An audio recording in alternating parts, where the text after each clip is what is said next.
Okay.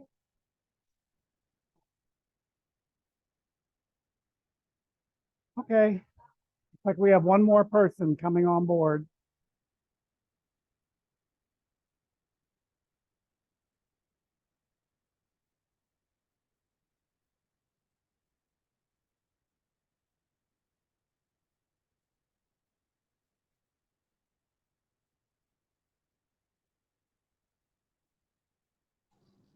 Hello from Illinois. I hope I'm getting through all right.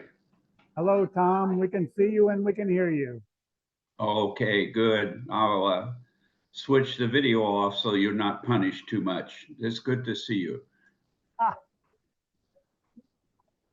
Okay. Working? Working fine. Okay. It's working fine. The microphone apparently. Sarah. Hi there. It's nice to see you. And Apparently this thing has to be plugged in after the computer's turned on. So first she wasn't able to hear us, so I unplugged it and plugged it back in, then it worked. well, you know, when in doubt, Reboot, unplug, reboot. unplug, reboot, all that good stuff.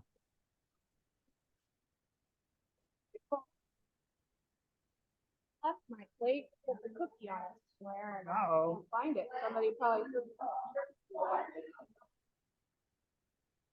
Have to get another cookie.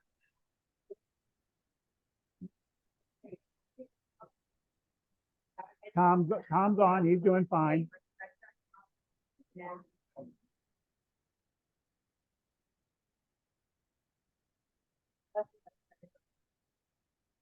Steve Atwell, CCC-A is the other one. Okay.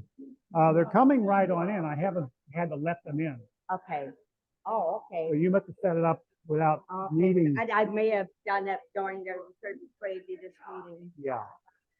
Sorry, Sarah, I've been running around. Forgive me. Sorry. No, it's okay, really. I understand. It's fine. Crazy.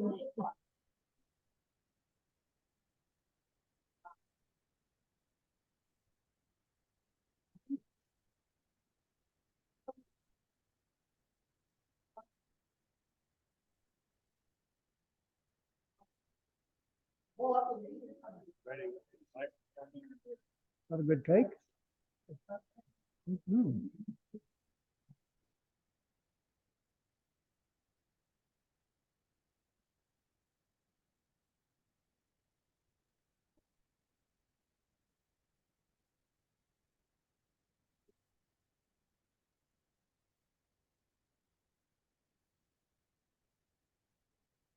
Our heart recorder, today's her birthday. So we have a birthday cake here for her. And it's half gone already. I haven't had any yet.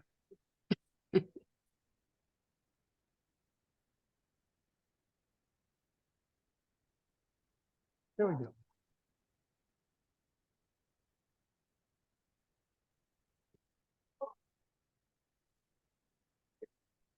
About 1 o'clock, isn't it? Yeah, 101. You want to start it? Yeah, Sarah's ready. Yeah, thank you.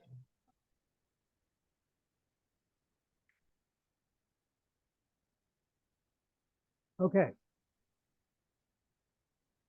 Okay, I'm gonna get started. You want the microphone? Go right here. Oh, this is nice. Good work. Hopefully. And then Oh, that's the one for here. man, I'm all. Yep. Hello? Okay. Okay, good afternoon. Welcome to the September HLAA chapter meeting in St. Louis. We have a speaker today that is on Zoom, but before we do that, I want to, I think we need to first do the 50-50. And I need someone to draw this out. Okay.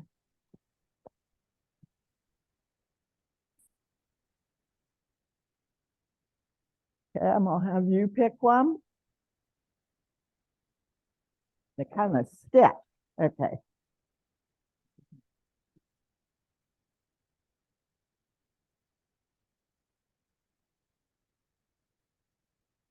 Wisely Long. So, yeah, just go. Tell Patsy. Thank you for donating the 50/50 to the chapter. How much was it, Patsy? How much? There was $11. $11. Yes. $11 to the chapter. Thank you. And we also have some birthdays to celebrate. We have Linda Dugan's birthday, and we also have Kim's birthday. And we got a little birthday cake for both of them. So happy birthday to both of you. And many more. Oh, I forgot my little paper. Hold on again. I'm not really.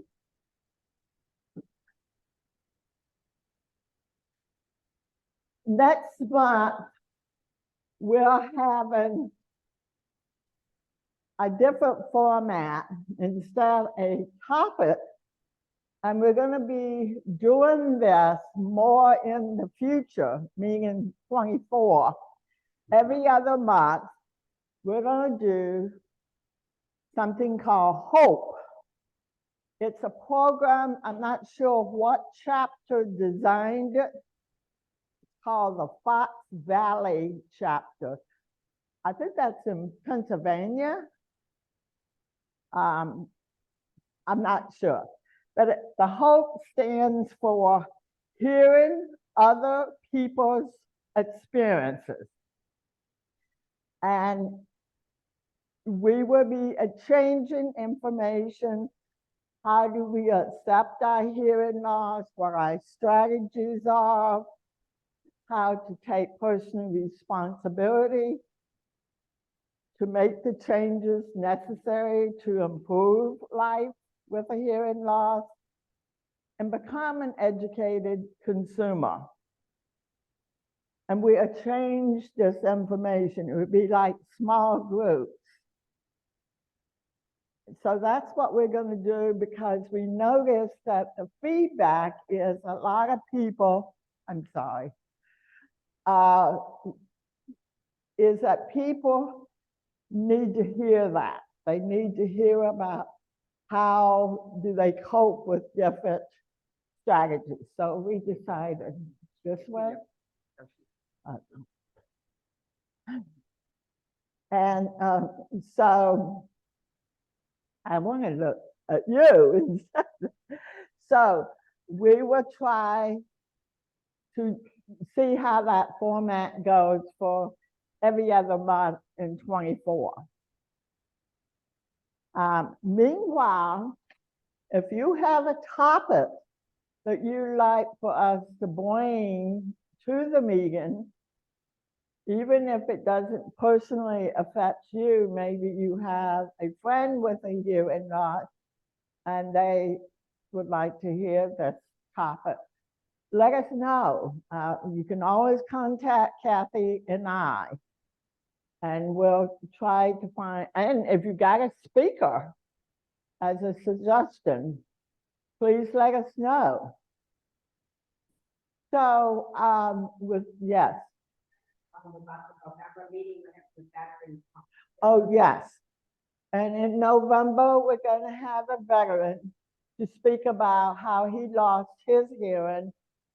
Is it through being in the military? Yeah, okay. That's how my dad lost his hearing, is through the military.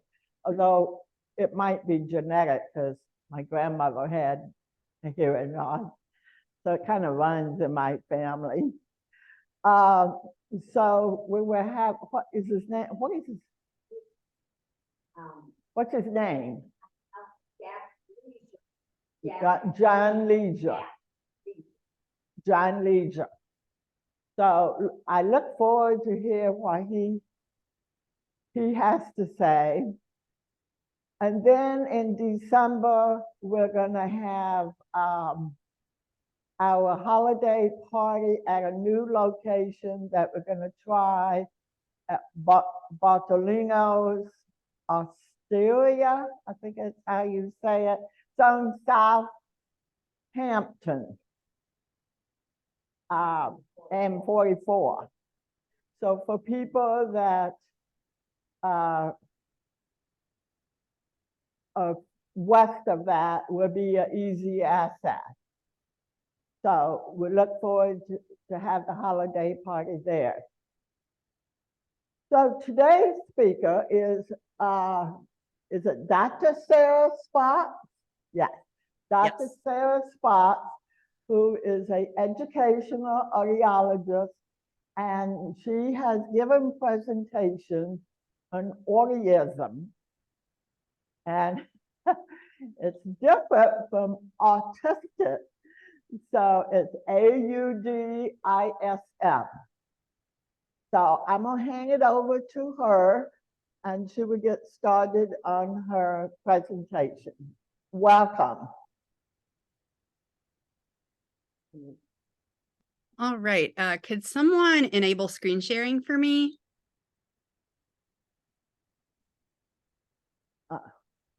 It's She's really doing nice that. to get to meet you all.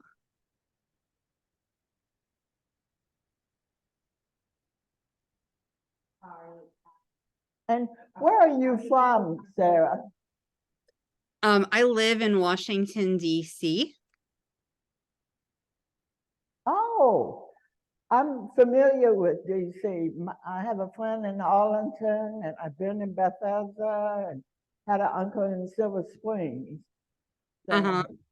I can share now. Okay, great. Yeah, and I'm actually familiar with your old city too. I lived in St. Louis for 6 years at one point. oh, okay. All You have to right. come back.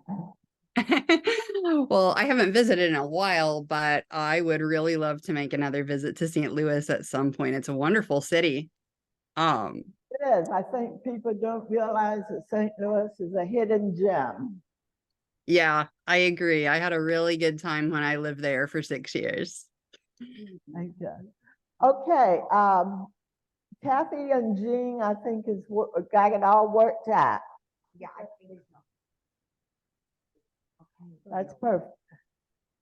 Okay, it's your show, Sarah.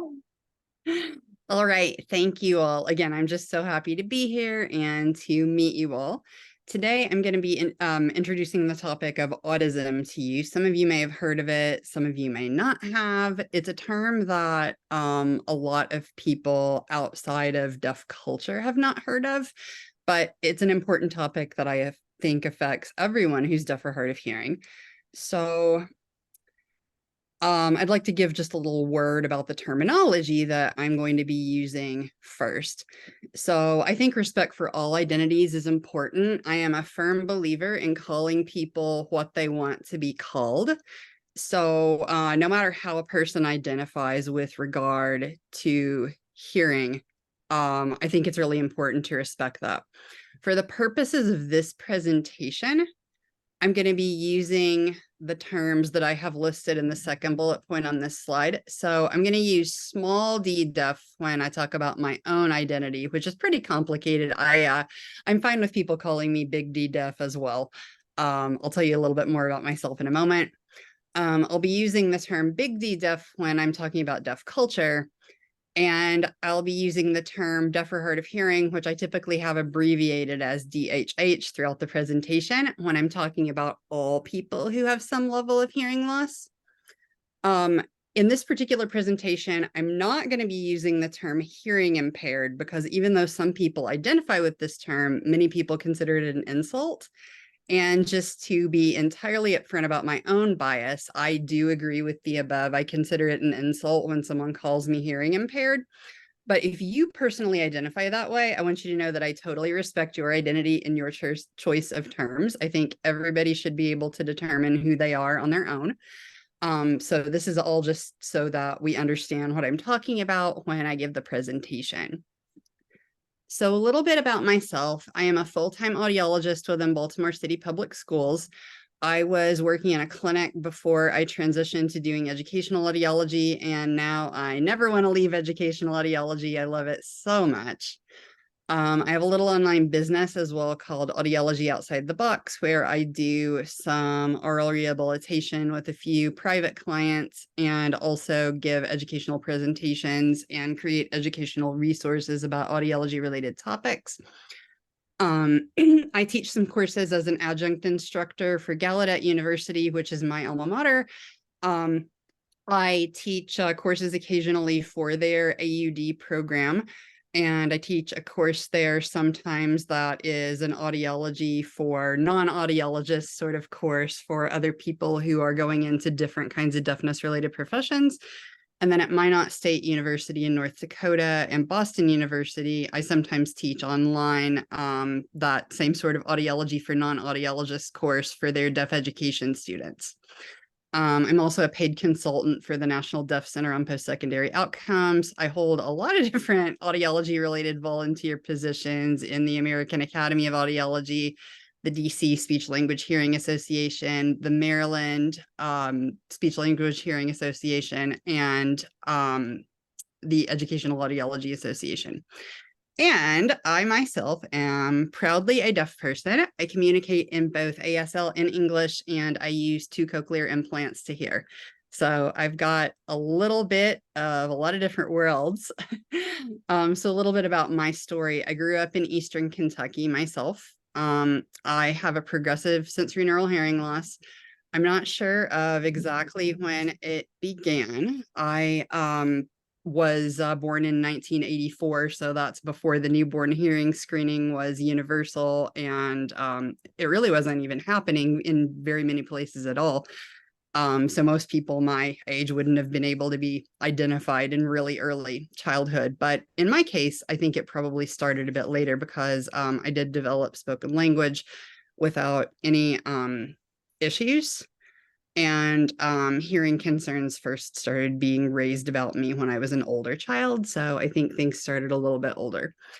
So I first encountered American Sign Language in the 3rd grade. My friend Jimmy transferred from Kentucky School for the Deaf to my public school, and he was a signer and a talker. And from him, I learned that deaf people who are part of deaf culture don't see themselves as broken, don't see themselves as having a problem, just see themselves as really proud members of a community with their own language traditions and cultural traditions.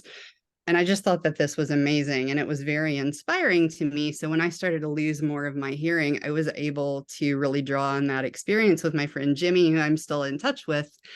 So I'm always going to be really grateful for that. I did go through a bit of a grieving period as I lost more and more of my hearing, which I think is really common with people who have progressive hearing losses. But I also started taking ASL more seriously, and I really prioritized my development of those skills.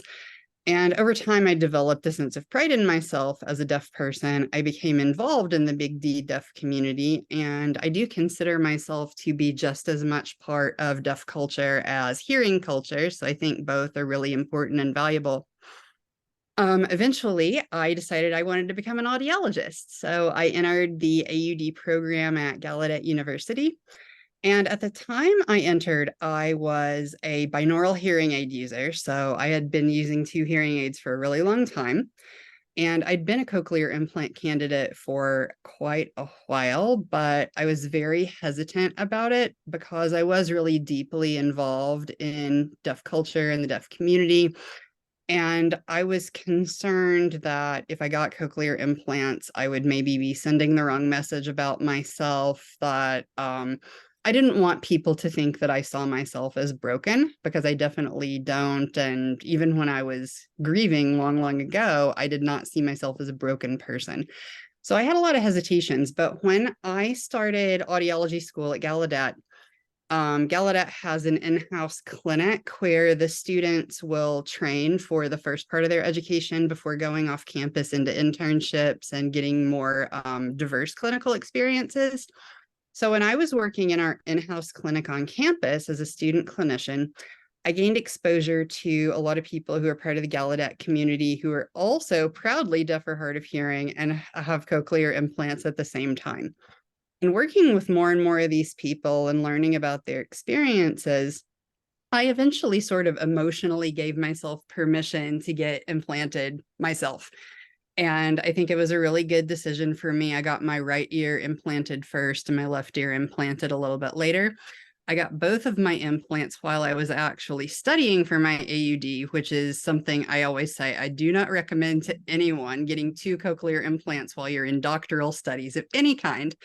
But I did it, I made it work, and here I am today. So now I'm an audiologist working with deaf and hard of hearing kids every single day, and I love it more than I can even describe. So that's me. So autism, what is autism?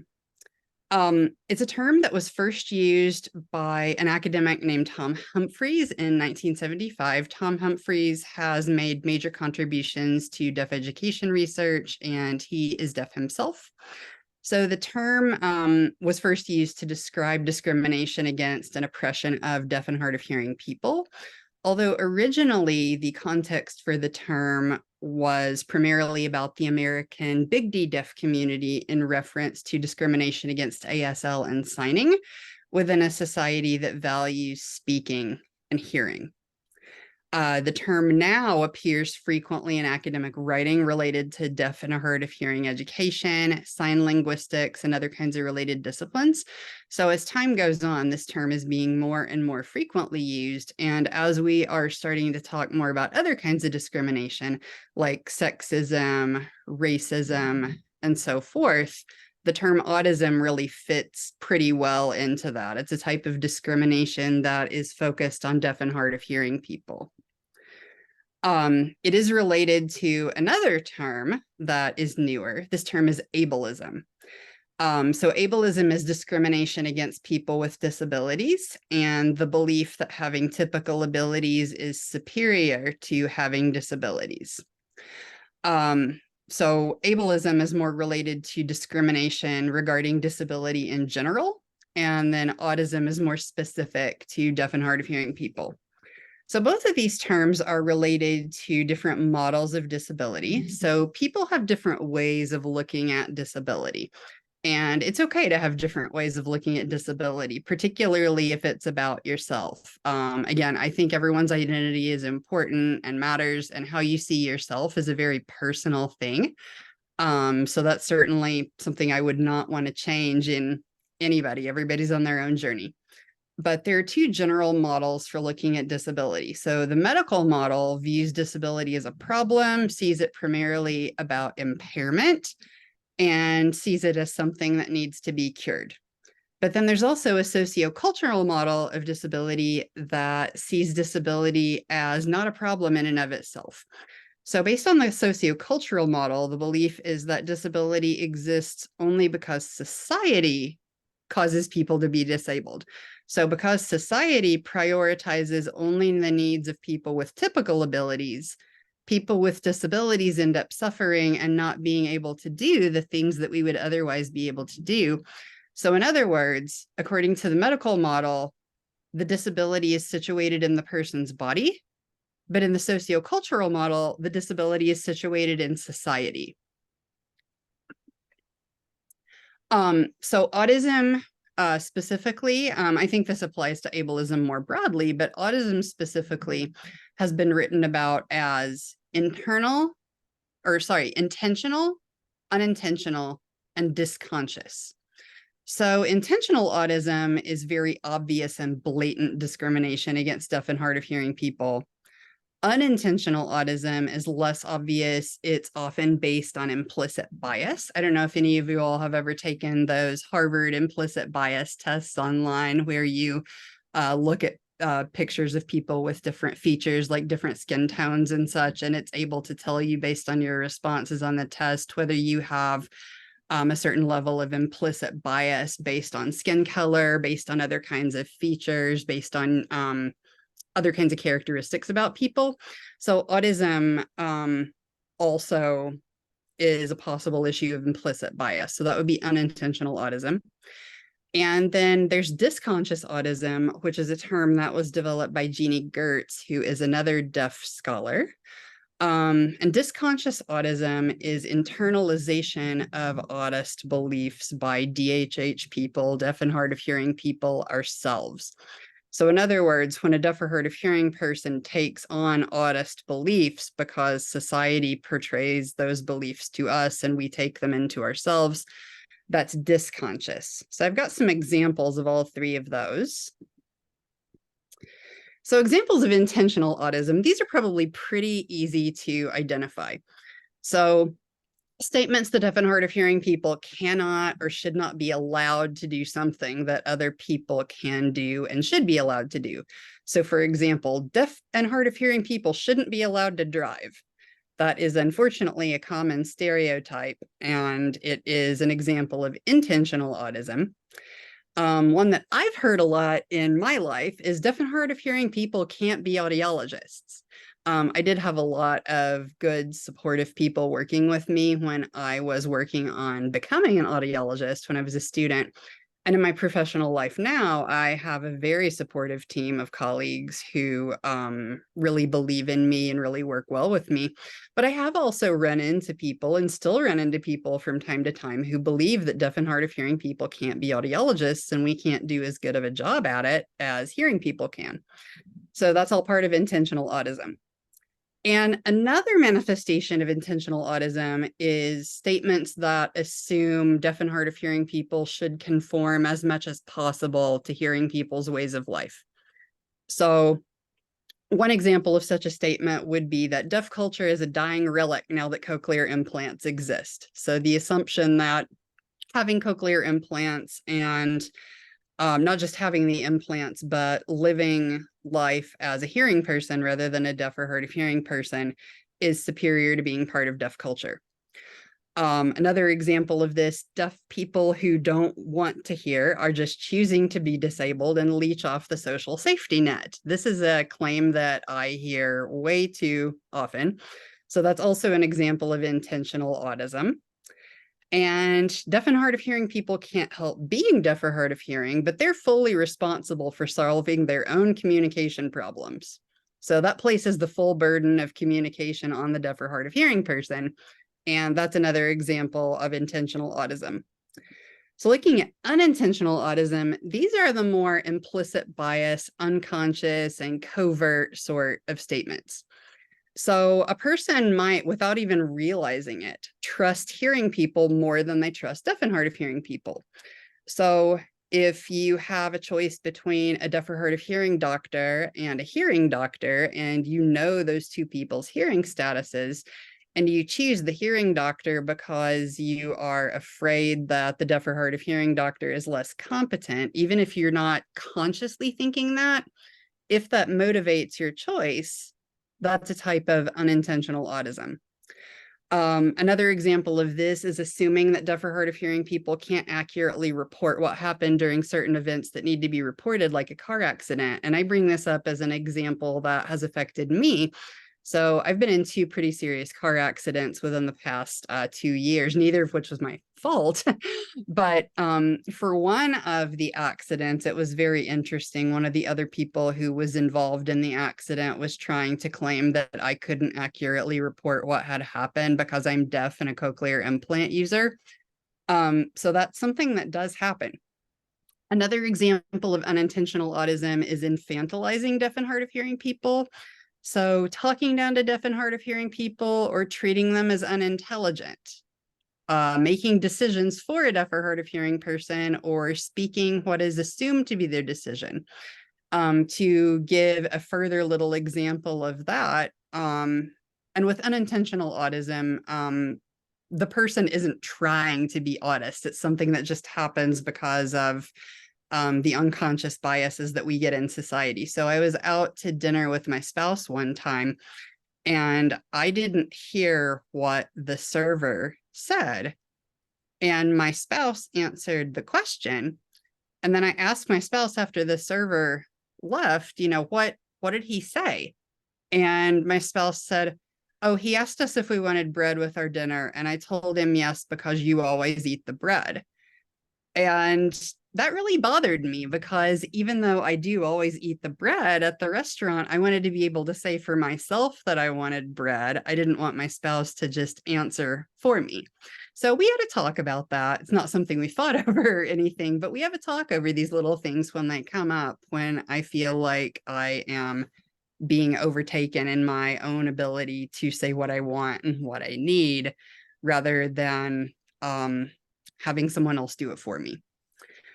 Another example is treating deaf and hard of hearing people's needs as unimportant. So not asking about a deaf or hard of hearing person's needs. If a hearing person notices that someone has hearing aids or cochlear implants, and they don't even care to ask them what is needed for communication if things seem a little difficult. Or holding an event without accommodations for deaf and hard of hearing attendees. So for this event, there's a lot of accessibility, there's captioning, there's microphones, and so on. And if those things were not present, that would be a form of unintentional autism. And then dysconscious autism. So when we as deaf and hard of hearing people believe some of these things that are listed below, these are examples of dysconscious autism. So believing that being unable to hear is always a tragedy. So maybe it's a personal tragedy for you, maybe it's a personal tragedy for someone else, but believing that it's always a tragedy, it's always a bad thing, that's an example of dysconscious autism. Believing that deaf and hard of hearing people who can hear and speak are better or more intelligent or more valuable than deaf and hard of hearing people who can't hear and speak. Or believing that spoken languages are superior to sign languages, and or that sign languages are not full languages on their own. So assuming that a sign language is just a manual form of a spoken language, which isn't true. Believing that we as deaf and hard of hearing people should bear the entire communication burden because we are the ones with the problem, rather than sharing the communication burden with everyone who's in the group. Believing that people are doing us favors when they accommodate our needs, rather than doing what is just decent for anyone to do for any other human being to accommodate their needs. Believing that accessibility is a privilege rather than a right. Believing that we are not worthy of respect, love, or all other great things in the same way as hearing people. And believing that we can't be part of both deaf and hearing cultures at the same time. So again, you don't have to be part of both cultures, but if you believe that people can't be, that it's impossible, that it's entirely bifurcated between these two groups, that's part of dysconscious autism. So a question that I commonly get when I talk about this topic is, does this actually apply to people who don't sign? Does this actually apply to people who are not part of the Big D deaf community and who don't identify with deaf culture? And I would say absolutely yes, this does apply across the board to deaf and hard of hearing people. And it's going to apply in different ways, depending on what your life looks like, what your communication is, what your languages are. So I just want you to think about these examples here. Have you ever experienced anything that's on this slide? So for example, you're in a conversation with someone and you ask them to speak up, and then your conversation partner just starts screaming instead of speaking up a little bit. That's an example of autism. Or let's say you're sitting at the table, your family members know you're deaf or hard of hearing, and they move the vase of flowers on the table in front of you, which blocks your access to speech reading cues. That's unintentional. They didn't mean to block your speech reading cues, but the fact that they're not thinking about that when they move the vase, that's unintentional autism. Or someone assuming that you hear well because you speak well, or complimenting you on your speech. This is something that really bothers me intensely as a person who has really good speech, because I don't hear nearly as well as I speak. And that's something that I think a lot of people forget. I experience a lot of instances in my daily life when, because I speak well, people just don't think about needing to speak a little more slowly or face me when they are talking to me. I have people make assumptions about me sometimes when I request ASL interpretation for a meeting or for an event because I speak really well. And that will come up very very often. I will be entirely honest and say that I have never given a presentation at any point up to this point when someone has not complimented me on my speech. So it's something that I do find very bothersome, and maybe some of you all do as well. So another example that can affect non-signers is you give up on a conversation because you don't see your own access as important. So all of us give up on conversations at some point because maybe we're tired, maybe we just don't have it in us to continue that conversation at that time. Maybe the person is being really obstinate and it's not possible for us to have that conversation without expending so much of our energy that we wear ourselves out. There are all kinds of really good reasons for not continuing in a conversation because your access needs haven't been met. But maybe deep down internally, if you don't see your access needs as important and you don't advocate for yourself, that's part of disconscious autism. Allowing other people to dictate your responsibilities for communicating with them. So instead of having a conversation with you about what communication can look like for both of you or for everyone who's in the situation, someone telling you, well, it's your responsibility to turn on the light yourself. It's your responsibility to make sure that you have your hearing aids on. It's your responsibility to do X, Y, and Z without giving you any sort of say in that. That's autism. And being accused of selective hearing, someone who accuses you of selective hearing, maybe they're just joking, maybe they think they're not being hurtful, or maybe they actually are really upset with you because you didn't hear something and they think you're just choosing not to hear it. That's also part of autism. So I'm sure that probably everyone who is here has experienced at least one of these things at some point.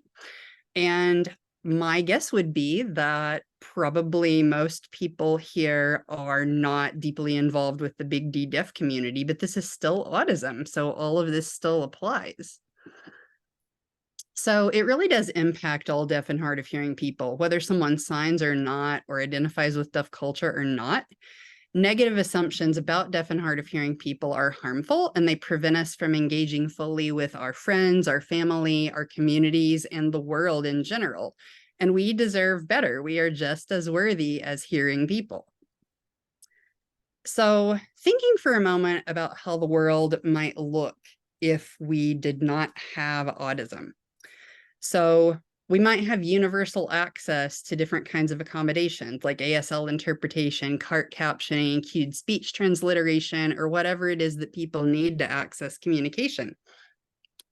It could be the case that deaf and hard of hearing people are able to choose any job or career that we want with no barriers based on hearing status. All people's languages would be treated equally. Deaf and hard of hearing people who are more fluent in a sign language than a spoken language would receive equal respect with those who are more fluent in a spoken language than a sign language. Communication burdens would be shared equally among deaf and hard of hearing people, our friends and loved ones, and our community members. Accessibility problems would be approached with a can-do attitude. So rather than this is impossible to make this situation more accessible, we would be thinking more along the lines of this is an accessibility problem, so let's solve it. We can do it with a little bit of creativity if we just put forth enough effort to do so. And deaf and hard of hearing people would be actively involved in designing products, programs, events, etc., that are related to deafness and hearing loss. So these are just some examples of how the world might be different if autism was not an issue. And you might be thinking, would we have to live in a utopia for the conditions on the previous slide to exist? You know, are we talking about a perfect world that we just can't create? because we know it's impossible to live in a perfect world. If we think about all different kinds of discrimination, racism, sexism, and so on, we're not going to be able to realistically get rid of all those things within the world because the issues are too big. But we don't have to live in a perfect utopian world in order to try to reduce autism or any of these other forms of discrimination as well.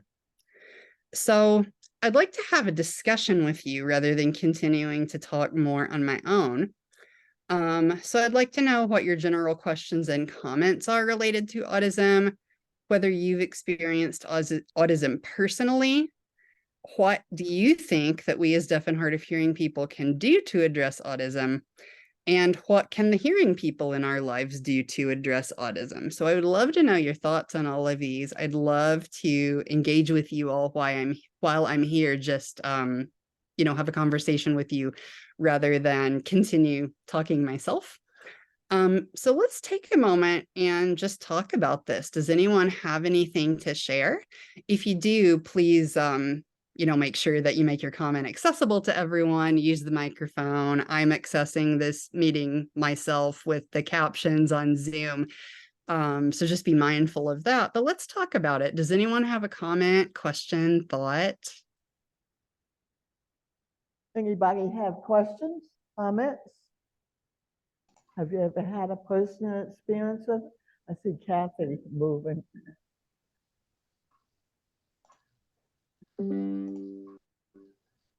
Oh, Okay, I'll speak up. I'll get the ball rolling here.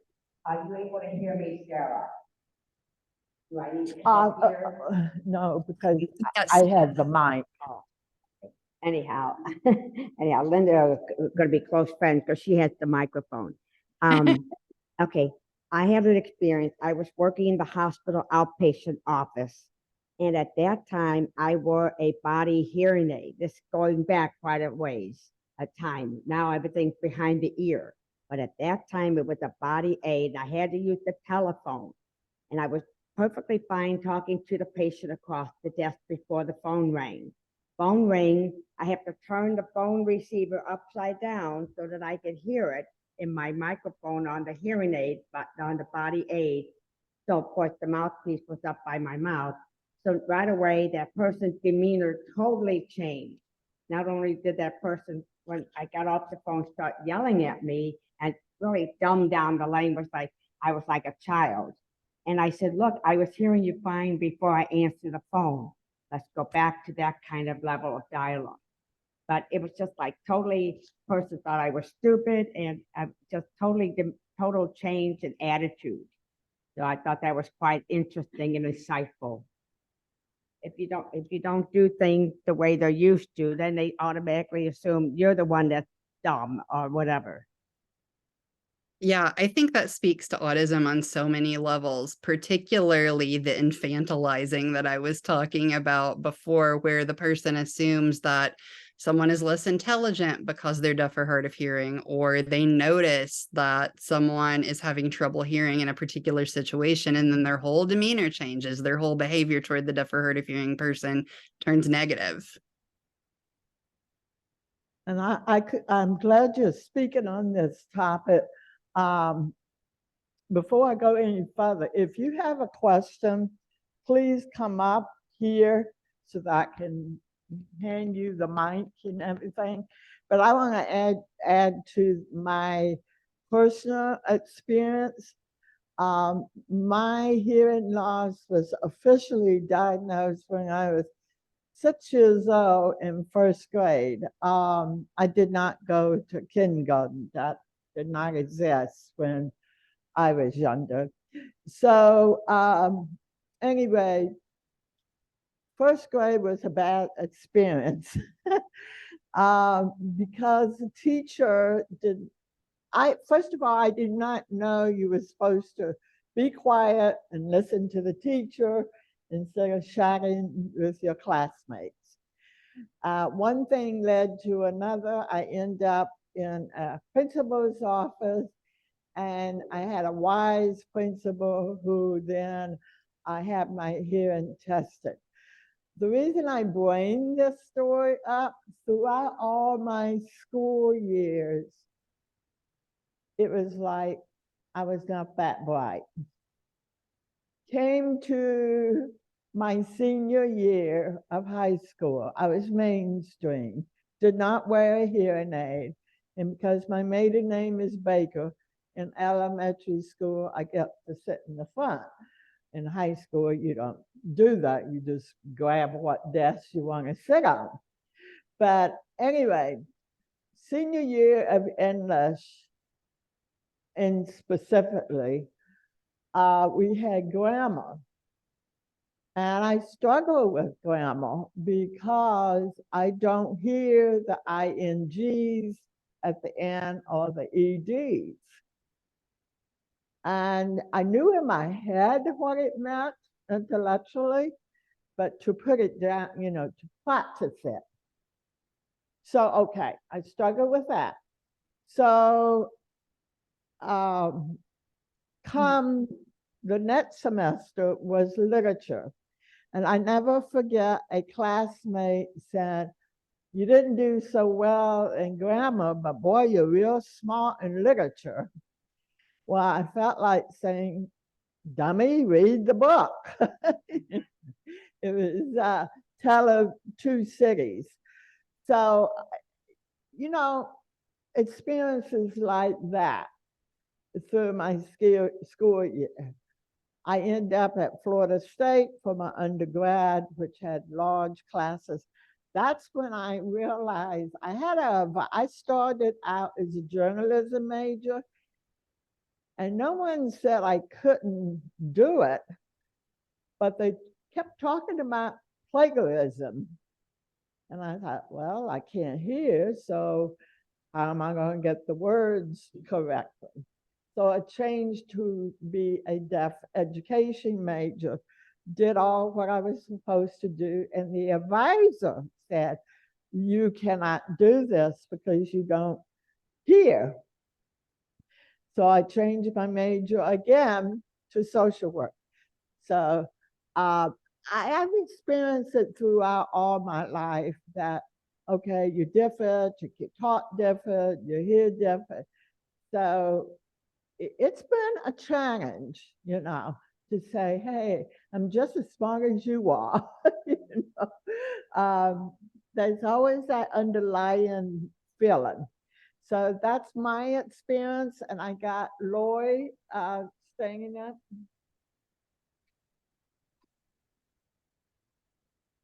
Well, you can hold this and I hold this because I have to have both. Okay, I'm probably not the only person here who maybe has had someone repeat, ask someone to repeat something that they said, and maybe ask them a second time to repeat something, at which point they laugh. They laugh. So my question is, what would be a good response when that happens? I mean, my temptation is to say, if say it's a young person, say, well, someday you may have hearing loss also. But I think that would be kind of rude. So my question is, I know it's nervous laughter on the part of the person repeating, but what would be a good response if that happens? Dr. Sarah, do you have any suggestions? You know, I think a lot of that depends on your personality and what you're comfortable with. I'm naturally, I think, a more assertive person and can be a little sarcastic sometimes. So when someone does that to me, I will typically call them out on it by asking, "What are you laughing about? What's so funny?" And have them explain for themselves what it is that they're laughing about. And in doing so, they have to admit that they're laughing at my disability. So we can use that as an educational moment to actually teach the person what it's like for us to hear, and what it's like for us not to access things. And sometimes I will also even bring up to the person situations where they might not be able to access things well. One of the common examples that I use is listening to something that's said through a megaphone or an intercom system. Nobody hears that stuff well, even people with the very best of hearing. And when I use those as examples to tell people, imagine if you had to listen like this for your entire day, all the time. Do you think it would be exhausting to you? Do you think you would ever ask someone to repeat something more than one time? And it will often get people actually thinking about the critical parts of these issues that are so important. So I tend to take a direct calling out sort of approach. What's so funny? What are you laughing about? But, it depends on your personality. Do what you're comfortable doing. Thank you. If nobody else is waiting, one additional thing. When you fly on Delta, United, some airline, and you make it known when you fill out your reservation that you do have hearing loss, it's still not the case that they make any accommodations. Like, the word doesn't get to the flight attendants that you maybe aren't going to hear the announcements. So I don't know. That seems to be a common experience amongst the people. I want to quickly answer that. What works for me? I mean, this is Linda. Sure, the form, like I fly a lot with Southwest, and it's already in their computer. In fact, the guy at the St. Louis said, "Yeah, I know you. He calls me deaf. He says, you're deaf. I know you need priority boarding." And I said, "Thank you." But when I board the plane, here's the key. When I board the plane, always I ask, who is the head flight attendant? Who is going to make the announcement? While I walk in the plane, and the attendant usually says, "Hello, how are you?" Something like that, a greeting. And I said, "I'm doing pretty good, but I want to announce that I'm hard of hearing. If you have an emergency announcement to make, you need to come to me." I'm just very direct. I just say, "You need to come to me. I won't hear it." And they said, "Well, what about the routine thing they tell you about the boss bag?" I call it the boss bag. The whole thing. I know that.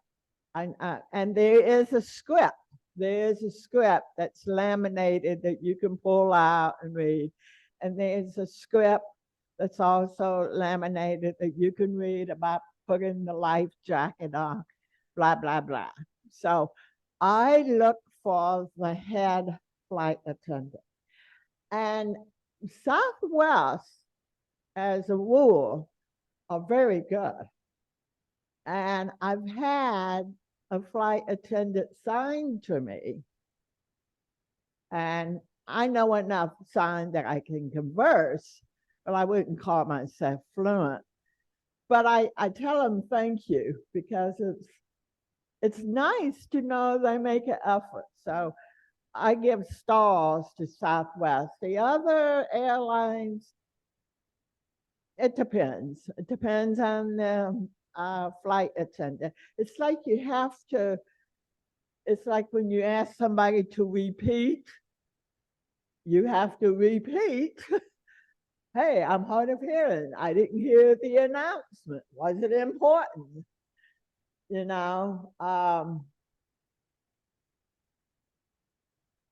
Yeah, I definitely agree with that suggestion of being vocal on the airplane with the flight attendants about being deaf or hard of hearing, so that they know and they can tell you, anytime that there's an emergency announcement. I do that myself. Yes. Come up. Hello. Patsy Ross. In reference to Laurie's, sorry, which one? This, in reference to Laurie's question, what do you do if you ask someone to repeat something and they laugh? I can't say I have people laughing, but if it's 2 or 3 times, I remind them that I am hard of hearing, and please could they say what they've just said a little slower? And then I might say, please say that again.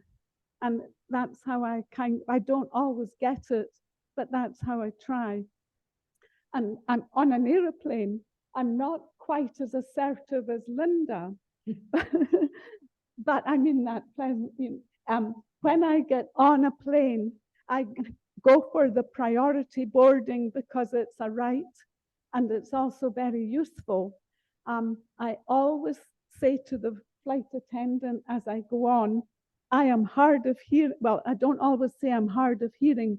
I say I've got a cochlear implant, and that's why I've got priority boarding. On one occasion, and it's only been one occasion, a flight attendant has come to me and gone over personally all the safety things. That was nice. That was nice. You know, I think you got good flight attendants. I think most flight attendants do their job well, but you got one that makes that special effort. And I have to say, one advantage of being an old lady, it's like, can I help you? And I'm like, yes, you can. So I take advantage of it. Yes, Pat. I must just say, the flight attendant that just came up and told me all the safety things.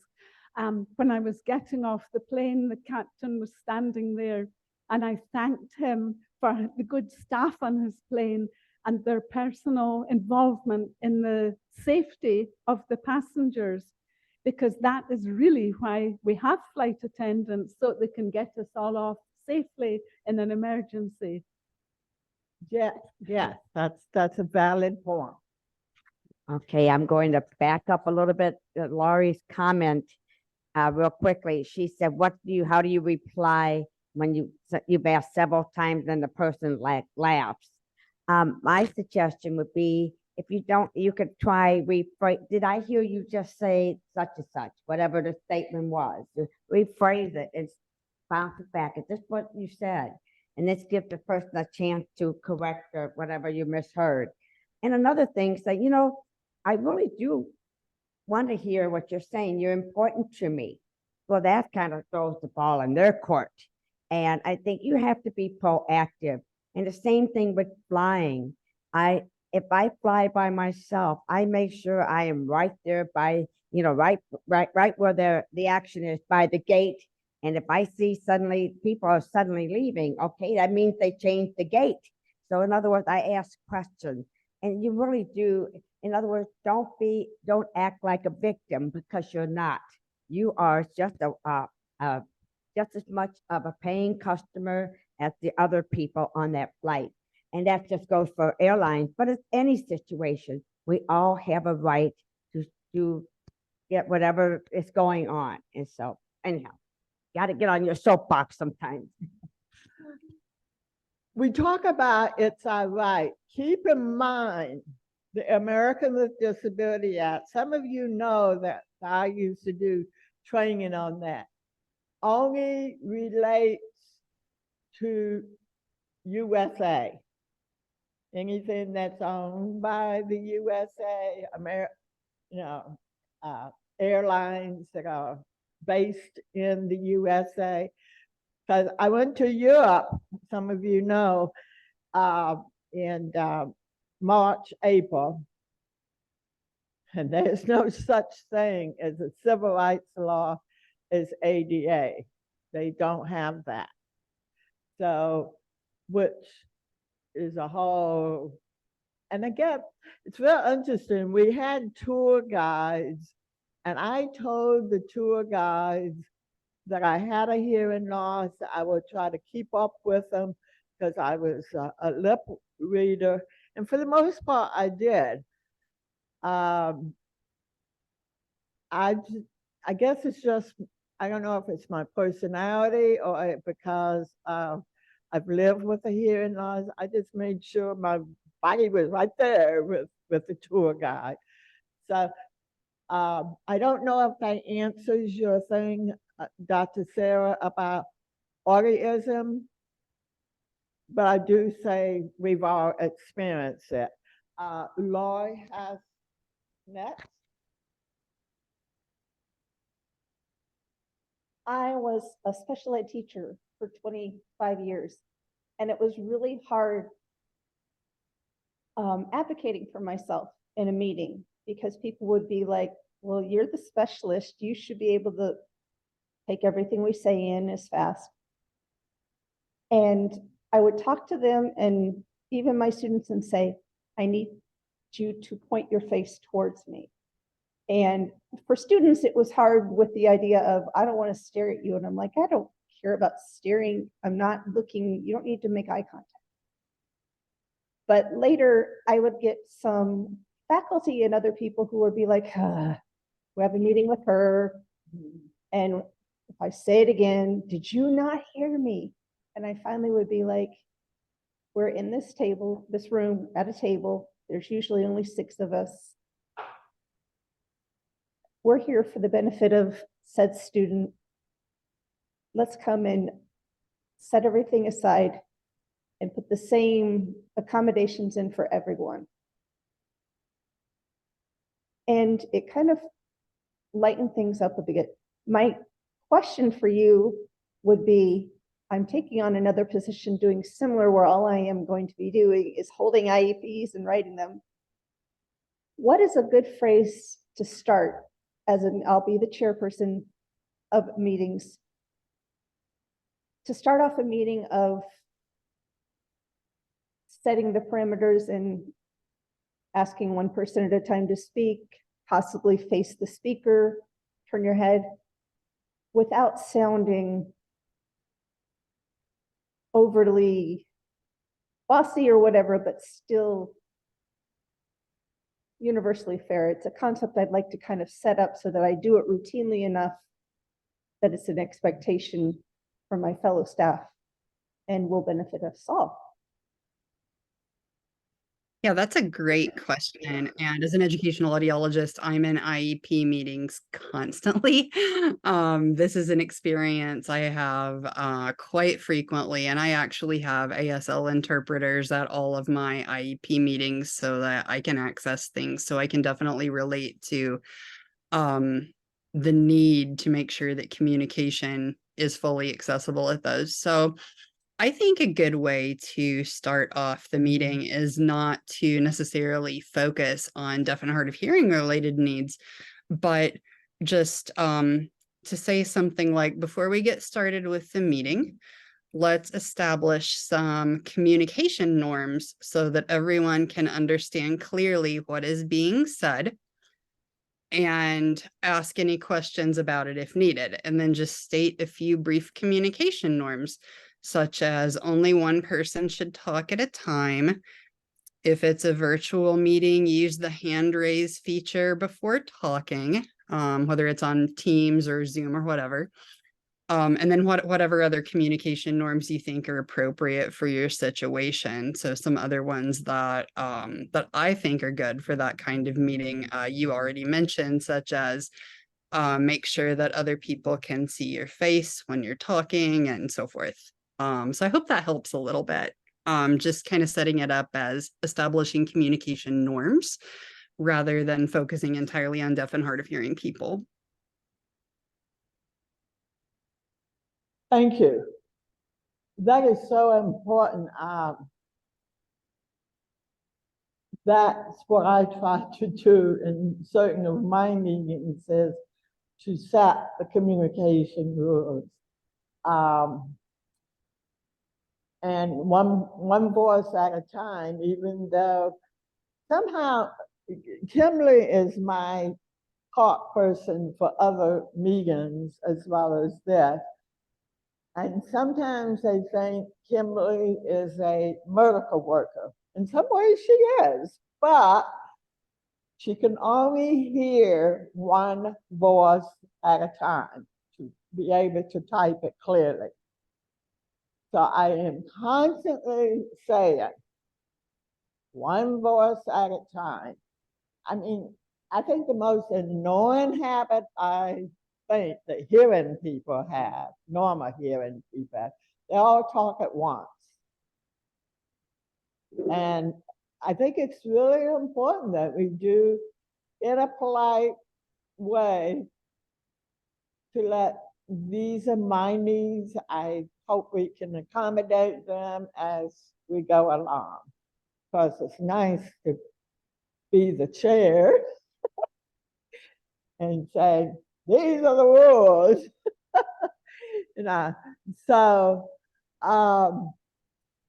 yes. It's a forever better. That's what I think. Anything you want to add, Dr. Sarah? Not at the moment. Does anyone else have any questions or comments? Thank you so much for sharing that. I have really enjoyed hearing what everyone has had to share so far. And I think all of this is definitely related to the topic of autism, even the things that are very subtle and very unintentional. Well, one of the things I want to give feedback, somehow this caption, automatic caption, is spelling it AUTISM. And we need to make sure Zoom knows, or whoever, AUDISM. So that I just wonder, I just see that repeated again over and over. You know, I think that in and of itself is an issue related to autism because the topic is so under-discussed that our automated captioning isn't able to differentiate it from the word autism. Yes. Yes. Any other comments or questions for Dr. Sarah?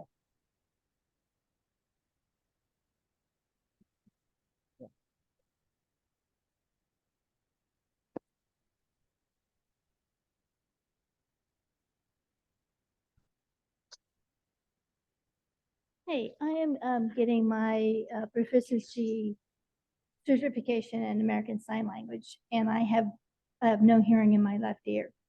And I sometimes struggle with the students because they don't seem to understand that they are overwhelming when they talk in a group like that. And I don't think they realize, even though they're wanting to become interpreters, that the hard of hearing is part of this world. And I don't know how to address that with the students, even though I'm a student myself. Yeah. Yeah, I think that's a really common issue. And in the interpreting community, it's definitely a frustrating issue for those of us who use interpreting services because historically it has been assumed that those services are for people who only sign, who don't talk, who grew up signing and so forth. And the reality is that deaf and hard of hearing people are a lot more diverse than that. And the interpreting community can definitely show a lot of autist attitude in my experience. So for me, I think just being able to describe my own experience as someone who talks as well as someone who signs, even though I don't personally identify as hard of hearing, I would rather identify as deaf. I still fit that sort of hard of hearing profile that a lot of people think of when they're thinking about a hard of hearing person who uses interpreting services. But yeah, I think that whether we're talking about interpreters, interpreting students, anybody who you're even working for and working with, I think a lot of people just don't realize that people who hear but don't hear everything still have to put forth a huge amount of effort to access the material and still really can't access the material at the same level as a hearing person. So I don't have one good, easy solution to this, but I kind of fight this fight by continuing to educate and continuing to describe what my experience is, using simple examples and metaphors as much as possible. So like that megaphone and intercom example that I used before. If I'm talking specifically about why it is that I'm not constantly looking at the interpreter when I have interpreter service, because that apparently is an issue for a lot of interpreters. They don't think that I need the service because I'm not always looking at them. I kind of described my process of, well, sometimes I'm reading lips. Sometimes I'm looking to you as the interpreter. You know, you're part of my access, but you're not 100% of my access. That doesn't mean that I don't need you. And, you know, kind of the same situation if you're just talking in a group of people and it's really hard for you or for someone else to understand. I think there needs to be a lot more open discussion about being someone who doesn't talk. That's not the only reason that you need support with your communication access. So I think the more that we describe our own personal experiences and let people know what it's like for us, I think the more empathy we're likely to get. But it is still a very, very long and hard battle, because until people start to experience losing hearing themselves, they can't fully get it. Yeah, I have to stay in it. Where I sit in the classroom is where I can be close to the teacher, but then all the students are behind me. So I'm constantly having to go back and forth and back and forth because my ear is in that horrible area where it's too bad for a hearing aid, but not bad enough for a cochlear. Mm-hmm. I'm in that catch-20, you know, that dead area where you're supposed to, I think 20% hearing or better for a hearing aid, and you can't get a cochlear unless you have less than 5% if you have a good ear. So I'm in that area right there. So Yeah, and that's a really tough area to be in for a lot of people.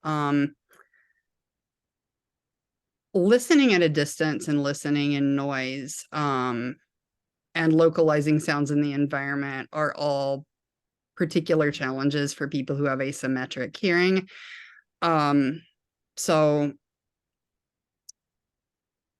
I think a whole lot of being able to deal with that is slowly educating people on those kinds of challenges, because they don't necessarily think, well, if you only have one ear that is hearing at a typical level, that you're going to have trouble looking around the room trying to see who's talking and where are they, what direction is it coming from.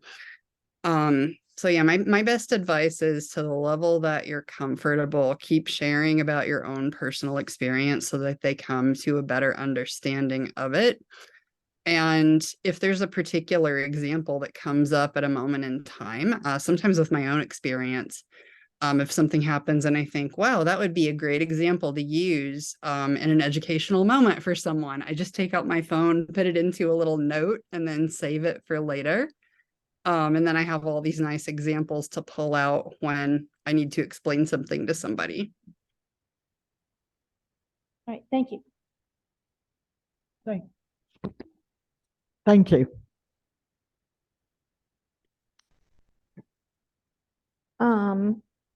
I just wanted to say that, we talk a lot about advocacy and the importance of advocating for our needs, but I think this topic, it was valuable to me just to kind of validate our feelings a little bit about how sometimes that's tough to do, and maybe just that, the hearing community should, and your communication partners should put forth some more effort than they do, and should be more aware.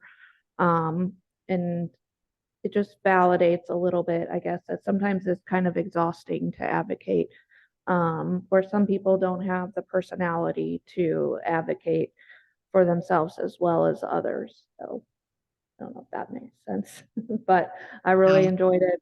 Topic for sure. Yeah, well, thank you. I think it's a topic that can be really validating for a lot of people. I know when I first became familiar with the term autism, it was very validating for me because I had had so many experiences with these things before really having words to describe what they were. Thank you, Christy. Kristen is our professional advisor, and she also is an audiologist. And see, that came down as cousin. Kristen, Kristen Kramer, Kramer, is a professional advisor to this group. Okay, we've pretty much heard from everyone. Any final thoughts that you would like to leave with us? And I noticed there's a Tom, is Tom Grover? Tom, do you have anything to say? Yeah, I've enjoyed this a whole lot.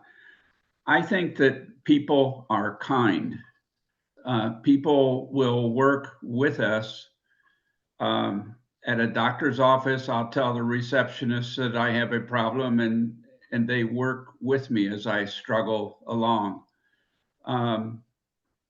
As far as what we can do, I think attending meetings like this and getting education like this is very helpful to us as well. One particular problem I have is with the drive-up window at the fast foods restaurant. I swear, I know that 2/3 of the people can't hear well. The person on the other side of the conversation can't hear me either. So we're both struggling. But you talk about frustration and the repeating. I have to ask 3 times, not 2 times, but 3.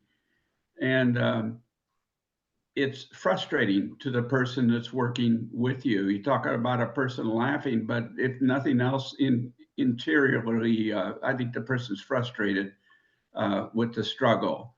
Again, people work with us and we can be grateful. Thanks again, Sarah. And that's my comment. Thank you all for having me.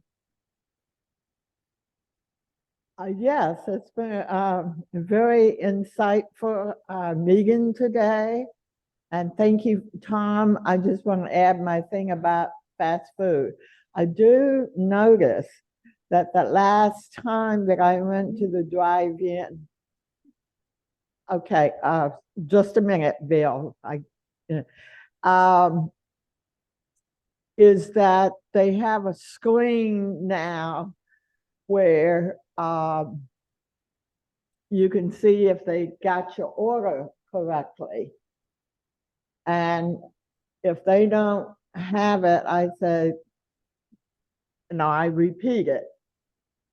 Doesn't mean I hear them, but whatever they hear, they're typing it on the screen, and I look at the screen, and if it's correct, I say, you got it right, thank you. I go to the next window or something like that. So anyway, any last thoughts, Sarah?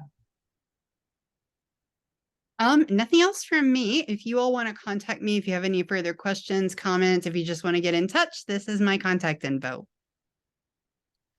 Okay, thank you for coming. I know you're an hour later than us, and so I appreciate you taking your time on Saturday to speak to us, and certainly visit us in St. Louis. Thank you for your time.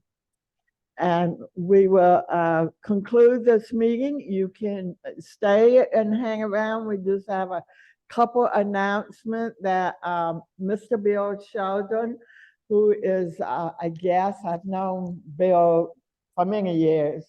So Bill, did you want to come up and make your announcement? And you're gonna have to voice. Well, wait. On September 19th, we're going to have Deaf Awareness Day at the baseball park. If you're interested in coming, you can order the ticket here. You look on the website, it's $35 per person. But you have to order before September 15th, okay? I will be there and I hope to see you there. Thank you, Beth. Any other announcements that we need to make? Well, we have a beautiful weekend, so thank you for coming and bring a friend for the next meeting. Okay, have a good afternoon. Bye-bye.